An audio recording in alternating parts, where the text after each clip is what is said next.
Londres met fin aux aides à l'achat de VE. Bon, écoutez, on va écouter cet article du Figaro.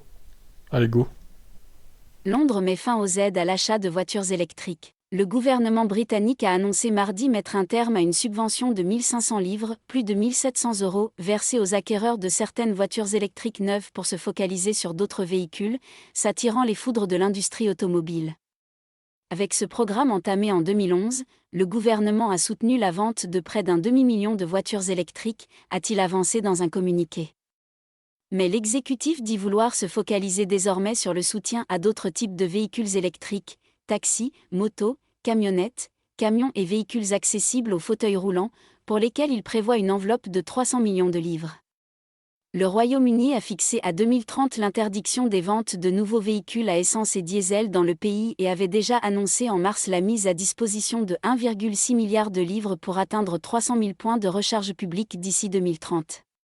La décision de supprimer la subvention pour les voitures rechargeables envoie le mauvais message et arrive au pire moment pour un secteur qui ne s'est pas encore relevé de la pandémie, a dénoncé Mike Howe, directeur général de la SMMT, l'association britannique sectorielle, dans un communiqué.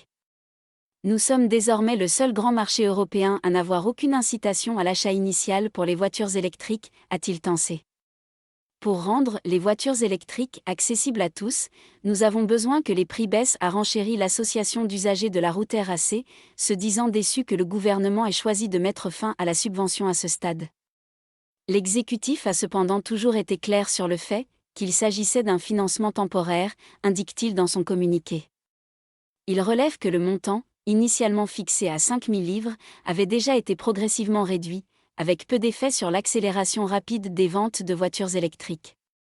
Le gouvernement argumente aussi que les automobilistes optant pour l'électrique bénéficient déjà des économies réalisées sur le carburant, mais aussi d'une taxe routière nulle et de taux d'imposition favorables sur les voitures de société. Le secteur automobile au Royaume-Uni est plombé par une pénurie durable de pièces détachées, conséquence des perturbations mondiales de la chaîne d'approvisionnement.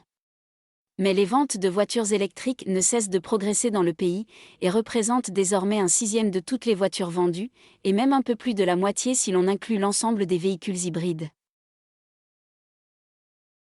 Ok. Bon, bah, il est pas mal leur truc de lecture au Figaro, c'est fluide et il n'y a pas d'erreur. Donc, bien joué. Bref, en tout cas, Londres, là, vous chiez un peu dans la colle quand même. Hein. C'est pas le moment d'arrêter les aides de voitures électriques, justement, il faudrait les maintenir au moins. Peut-être pas les augmenter, mais au moins les maintenir. Et eux, ils arrêtent, quoi. Enfin, c'est incompréhensible, finalement. Bon, vous en pensez quoi de cette stratégie douteuse du gouvernement britannique? Allez, ciao ciao.